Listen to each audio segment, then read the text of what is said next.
Hello everyone, welcome back to my channel. मैं हूं आपके साथ पंकज।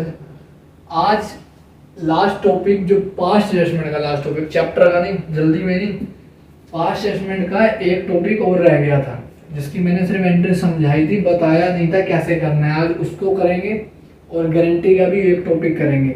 पास्ट एडजस्टमेंट का याद होगा, एक मैंने 2 वीडियो बनाई थी जिसमें एक में कॉन्सेप्ट समझाया था और एक में क्वेश्चन करे थे। अब वैसे तो ये सब्जेक्टिव में आता नहीं था, लेकिन एमसीक्यू में पूछ सकता है, तो इसलिए एमसीक्यू के चक्कर में हमें ये 4 एंट्रियाँ, सिंपल सी एंट्रियाँ 4 ये करनी पड़ रही है। तो करते हैं फटाफट स्टार्ट इसे, क्योंकि सिंपल से ज़्यादा मुश्किल नहीं है। देखो, जो बच्चों हमने पहले जो मेथड किया था उसमें क्या करते थे, हम एक टेबल बनाते थे, उसमें जो चीज़ें पार्टनर को देनी होती थी दे देते थे, जो उनको क्रेडिट होती थी और जो डेबिट होती थी वापस ले लेते। फिर उनका नेट इफेक्ट निकालते थे और एक ही एंट्री बनाते थे जितना जितना पार्टनर का नेट इफेक्ट आ रहा होता था। कोई डेबिट हो रहा था, कोई क्रेडिट हो रहा होता था। वो था एक तरह से कह सकते हैं शॉर्टकट एंट्री बनती थी, उसका शॉर्टकट आंसर बनता था। यहाँ पे ऐसा नहीं है।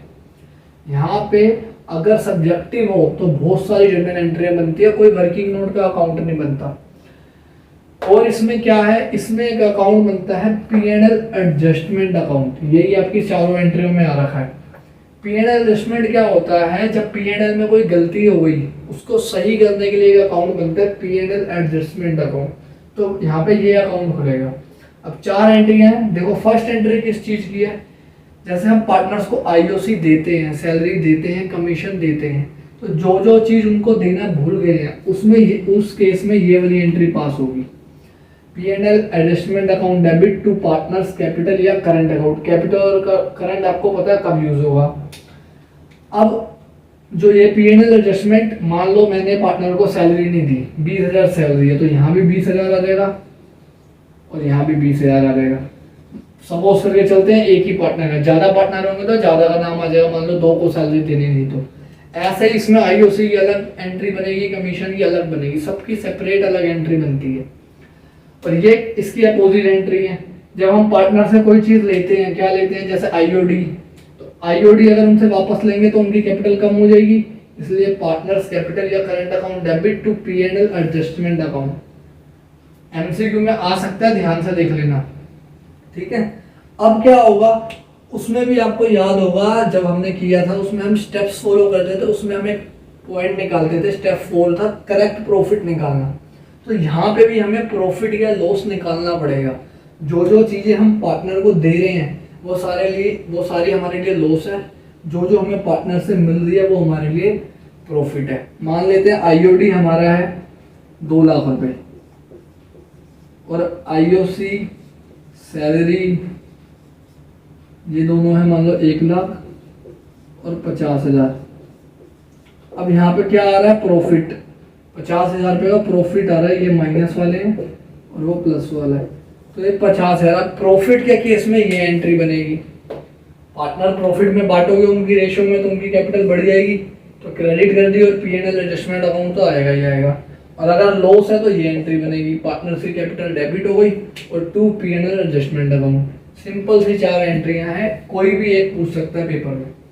वो वाले केस में क्या है कि जब एक ही एडजस्टमेंट एंट्री पास हो रही है, इसमें क्या है सबकी अलग अलग एंट्री पास हो रही है, P&L एडजस्टमेंट अकाउंट ओपन हो रहा है, उसमें P&L एडजस्टमेंट अकाउंट नहीं आया था कहीं पे भी। बिल्कुल छोटा सा टॉपिक था, एक ही इलस्ट्रेशन आपकी बुक में दे रखा है, 1 या 2, ज़्यादा दे भी नहीं रखे इसके, क्योंकि सब्जेक्टिव में तो आता ही नहीं था।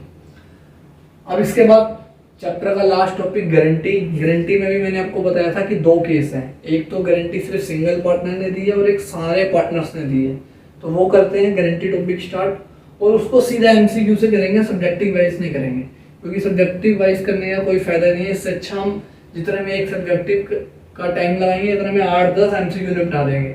जैसे तुम PUBG में एंगल की तरह लिविक खेलते हो ना, वैसे वाला हिसाब है। एमसीक्यू लिविक है, फटाफट करेंगे और खत्म। हाँ, तो चलो फिर करें start. Guarantee of a partner. Engine start कर लो, अपना इंपॉर्टेंट टॉपिक है ये। एक तो तुम्हारा इंजन भी आजकल CNG वाला हो गया, धीरे धीरे चलते हो तुम। देखो, गारंटी ऑफ पार्टनर का मीनिंग तो मैंने आपको बता दिया कि अगर किसी पार्टनर को हमने गारंटी दी है कि तेरे को मिनिमम इतना प्रॉफिट देंगे ही देंगे, अगर इतना प्रॉफिट नहीं मिलता तो हम अपनी तरफ से देंगे। अब इसमें देखो जर्नल एंट्री क्या बनती है, इसके स्टेप्स भी हैं कि कैसे इसको निकालना है। पहले जर्नल एंट्री देखते हैं। सबसे पहले आपने क्या करना है, जितना भी प्रॉफिट है, मान लो क्वेश्चन में जैसे एक एग्जांपल है, इसमें 1,57,500 प्रॉफिट दे रखा है। सबसे पहले आपने ये सारा प्रॉफिट इनकी रेशो में बांट देना है। जो भी इनकी प्रॉफिट शेयरिंग रेशियो आपको गिवन है, तो उसकी एंट्री यही बनेगी। ये तो आपने पहले भी करी है कि P&L appropriation account debit to all partners capital account, उनकी रेशियो में उनका प्रॉफिट हम उनको दे देंगे। इसके बाद आपने चेक करना है कि जिस पार्टनर को हमने गारंटी दी थी और जितने अमाउंट की गारंटी दी थी उतना उसको मिल रहा है या नहीं मिल रहा। जितने की उसको गारंटी दी है, जिस पार्टनर को दिया उसको उतना मिल रहा है या नहीं मिल रहा। यहीं पे मैं साथ में ही करवा रहा हूँ ये क्वेश्चन। 4:1 इनकी ओल्ड प्रॉफिट शेयरिंग रेशियो है। सी को गारंटी दी है कि उसको जो प्रॉफिट है 37,500 37,500 से कम नहीं होगा, और इतना क्वेश्चन में आपको प्रॉफिट गिवन है। अगर आप इसको इनकी रेशियो में बांटोगे ना, तो ए का आएगा 90,000। अरे ये भी देखो, ये भी तुम्हारा CNG वाला हो गया, 90,000, 45,000, और सी का आएगा 22,500। अब सी को प्रॉफिट कितने की, गारंटी कितने की दी थी, 37,500 की, मिल रहा है 22,500। तो जो इसका डिफरेंस आ रहा है उसको कहते हैं डेफिशिएंसी, कि पार्टनर के एक्चुअल प्रॉफिट में और गारंटीड प्रॉफिट में कितना डिफरेंस है, उसे कहते हैं डेफिशिएंसी। तो डेफिशिएंसी निकालोगे तो 15,000 की डेफिशिएंसी आ रही है, 15,000 रुपये प्रॉफिट इसको कम मिल रहा है। अब देखो ये वाला टॉपिक जो है वो ये है कि जितने भी रिमेनिंग पार्टनर है, गारंटिंग ये वाले पार्टनर को छोड़ के जितने भी रिमेनिंग पार्टनर है वो अपने रेशो में इसे शेयर करेंगे।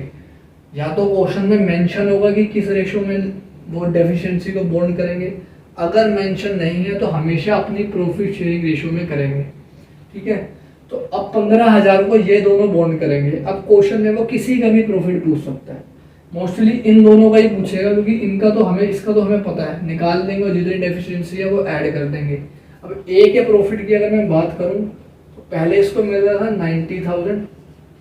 अब 15,000 में से अगर मैं इसकी रेशो में इसे बांटूंगा, इस 15,000 को ए और बी में इनकी रेशो में बांटूंगा, तो ए को देना पड़ेगा 10,000 रुपये अपने प्रॉफिट का, और बी को देना पड़ेगा, अगर बी की बात करूं पहले मिल रहा था 45,000 और अब बी देगा 5,000 जो रिमेनिंग बच गया। तो ऐसे आपसे वो कोई भी पूछ सकता है एमसीक्यू में कि ए का बता दो, बी का बता दो या सी का बता दो। अब ये तो बनेगा सिंपल क्वेश्चन। अब इसमें और कैसे पूछ लेगा, यहाँ पे सिर्फ प्रॉफिट की बात कर रहा है, हो सकता है प्रॉफिट के साथ वो और कोई चीज भी ऐड कर दे कि जो सी की गारंटी चेक करनी है ना, उसके अंदर सैलरी भी इंक्लूड करनी है, आईओसी भी इंक्लूड करना है, या कमीशन है तो कमीशन भी इंक्लूड करना है। तो हमें सारी चीज़ें ऐड करनी पड़ेगी और फिर हम चेक करेंगे कि इसकी गारंटी कितनी आ रही है या इसकी डेफिशिएंसी कितनी आ रही है। और एक बात और देखो, जो सेकंड एंट्री है, सेकंड एंट्री है guaranteeing partner capital account debit to guaranteed partner. अब इन दोनों वर्ड में बच्चे बहुत कंफ्यूज होते हैं और एमसीक्यू बनाएगा। यहाँ से एमसीक्यू बनेगा, बच्चा गलत कर देगा 110%। क्या गलत करेगा, उसे ये नहीं समझ आएगा गारंटिंग पार्टनर कौन है और गारंटीड पार्टनर कौन है। अगर मैं इस केस की बात करूं तो जो सी है वो गारंटीड पार्टनर है, जिसको हमने गारंटी दी है कि तेरे को पैसा देंगे, इसलिए उसकी कैपिटल देखो क्रेडिट हो रही है उसको, क्योंकि पैसा दे रहे हैं। और ए और बी जो है वो गारंटिंग पार्टनर है, जिन्होंने गारंटी दी है, इसलिए उनकी कैपिटल डेबिट हो रही है, क्योंकि उनमें से पैसा कट रहा है 10,000 और 5,000। इसको अच्छे से याद रखना, ये वो है जिसको गारंटी दी है। अब तो आगे बोलोगे ना, जिसको गारंटी दी है, और ये वो है जिसने गारंटी दी है। इसका फर्क है, ये है जिसको और ये जिसने, याद रखना है, वरना गलत कर दोगे वो पूछ लेगा कि गारंटिंग पार्टनर का शेयर कितना है। अभी आगे ऐसा भी तो आएगा ना कि जिसमें सिर्फ एक पार्टनर ने गारंटी दी होगी, तुम निकाल के बैठ जाओगे सी का, तो ये गलत मत करना। और ये आपकी बुक का इलस्ट्रेशन है, ऐसे ही निकलेगा। सी में क्या होगा, 22,500 तो उसका निकल ही रहा था, 15,000 उसमें हम ऐड कर देंगे। और ज़्यादा इसका कॉम्प्लिकेटेड क्वेश्चन नहीं बनेगा। जो मैं आईओसी या सैलरी वाला बोल रहा हूँ वो भी नेक्स्ट आपकी वीडियो में मैं क्वेश्चन करवा दूंगा, एक दो जो एमसीक्यू में आएगा। अब ये तो था जब सारे पार्टनर्स गारंटी दे रहे हैं, मतलब all partner, guarantee of profit by all partner, सारे पार्टनर सी को छोड़ के बाकी रिमेनिंग पार्टनर सबने गारंटी दी थी, अगर डेफिशिएंसी कम होगी तो मैं दूंगा। अब अगला केस करेंगे जिसमें सिर्फ एक पार्टनर गारंटी दे रहा होगा, कोई भी एक हो सकता है वो, ठीक है। हाँ तो बच्चों चलो करते हैं स्टार्ट। इंजन गर्म है ना, कहीं ऊपर से नोटिफिकेशन बच गया हो किसी का, वो स्टार्ट हो गए हो कि आजा भाई पबजी खेलें, दूसरा नोटिफिकेशन की बात नहीं कर रहा मैं। देखो अब मैं क्वेश्चन जो करवा रहा हूँ या टॉपिक जो समझा रहा हूँ वो है guarantee by only one partner, सिर्फ एक पार्टनर ने गारंटी दी है। ये भी बुक का इलस्ट्रेशन है आपका। देखो इलस्ट्रेशन क्या है, एक्स वाई जेड तीन पार्टनर हैं, इन्होंने 1 जुलाई को पार्टनरशिप स्टार्ट करी है, 1 जुलाई को। आईओसी बोला गया 6% पर एनम देना है, प्रॉफिट गिवन है, ये इनकी कैपिटल है तीनों की, 2 लाख 1 लाख और 1 लाख, ये 1 लाख है, ठीक है। और जेड को सिर्फ एक्स ने गारंटी दी है, सिर्फ एक्स ने बोला है जेड को कि तेरे को 36,000 पर ईयर का प्रॉफिट देंगे आफ्टर आईओसी, अगर नहीं मिला तो मैं बॉन्ड करूंगा तेरी जितनी भी डेफिशिएंसी हुई। सिर्फ एक्स ने बोला, वाई ने नहीं बोला। वाई ने बोला भाई मेरी कोई गारंटी नहीं है, इसको बंदे तो हर्षद मेहता, मैं कोई रिस्क नहीं लेता, ठीक है। अब इस पहले ये समझ लो कि जो गारंटिंग पार्टनर है वो हो गया एक्स और गारंटीड पार्टनर हो गया जेड, जिसको गारंटी मिली है। अब देखो इस केस में कैसे करेंगे, ऐसे ही क्वेश्चन आ रहे हैं आपके एमसीक्यू में छोटे से। सबसे पहले तो आईओसी निकाल लो। आईओसी अगर इनका निकालोगे तो आएगा 9,000, यहाँ लिख दो 9,000 और 4500 और 4500, ये इनका आईओसी आया है तीनों का, ठीक है। अब प्रॉफिट है 1,38,000, इसमें से पहले आईओसी माइनस करोगे तभी तो प्रॉफिट को बांटोगे। तो अगर इसमें से ये 18,000 माइनस करोगे तो रिमेनिंग प्रॉफिट बच गया 1,20,000, जिसको हम बोलते हैं डिविजिबल प्रॉफिट, जो इनमें बटना होता है। अब इस 1,20,000 को इनकी रेशो में बांटोगे 3:1 में, तो x का जो आएगा, इसको हटा रहा हूं मैं, x का आएगा 60,000, y का आएगा 40,000 और z का आएगा 20,000।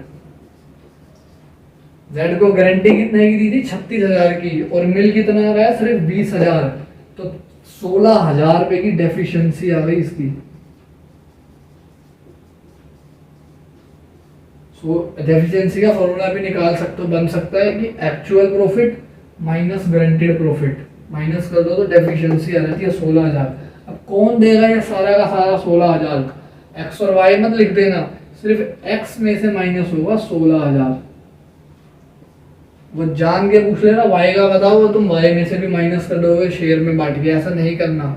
सिर्फ एक्स ने गारंटी दिया तो एक्स में से 16,000 माइनस होंगे पूरे के पूरे, तो इसका बचेगा सिर्फ 44,000, इसका पूरा 40 और इसमें 16 ऐड हो जाएगा तो इसको मिल जाएगा पूरा 36। अब देखो एंट्रियां तो सेम ही बनेगी, ये एंट्रियों में कोई चेंज नहीं आता दोनों केस में, इसलिए ये इजी भी हो जाता है थोड़ा। यहाँ पे एक्स कैपिटल अकाउंट डेबिट हो जाएगा 16,000 से, यहाँ वाई कैपिटल अकाउंट हो जाएगा, जेड कैपिटल अकाउंट हो जाएगा, और यहाँ पे तो जो है उनको प्रॉफिट मिल ही रहा था पहले 60, 40 और 20। वो वैसे तो ये क्वेश्चन P&L एप्रोप्रिएशन में शो करना होता था, लेकिन अब तो आपका एमसीक्यू है तो शो करने की जरूरत ही नहीं है। नॉर्मल से क्वेश्चन करो, फटाफट निकालो 2 मिनट में, डीजल वाली गाड़ी की तरह, सीएनजी मत बने रहना, ठीक है। अब ये ऑलमोस्ट आपका चैप्टर खत्म हो चुका है, इस चैप्टर में कुछ नहीं बचा कराने वाला। अब हम नेक्स्ट वीडियो में पहले करेंगे थ्योरी, पहले राइटिंग देख लो तुम्हारी जैसी आ रही है बिल्कुल, पहले करेंगे थ्योरी, क्योंकि थ्योरी के बिना एमसीक्यू नहीं कर पाओगे, बहुत सारे एमसीक्यू हैं। प्रॉपर थ्योरी करेंगे, क्या से एमसीक्यू बन सकता है, कैसे एमसीक्यू थ्योरी के बन रहे हैं वो करेंगे। फिर उसके बाद एक क्लास में करेंगे एमसीक्यू, साथ में गुडविल भी स्टार्ट कर देंगे। एमसीक्यू से डलने से पहले गुडविल छोटा सा टॉपिक है, 1 या 2 क्लास में खत्म है, 4 ही उसमें फॉर्मूले हैं, जिसमें से एक तो 2 मिनट में हो जाता है, ठीक है। तो मिलते हैं नेक्स्ट क्लास में, स्पीड बढ़ाओ थोड़ी अपनी, मैं भी बढ़ाता हूँ, मेरी वीडियो धीरे धीरे आती है मुझे पता है। चैनल को शेयर करो, सब्सक्राइब करो फटाफट, ठीक है। मिलते हैं, थैंक यू।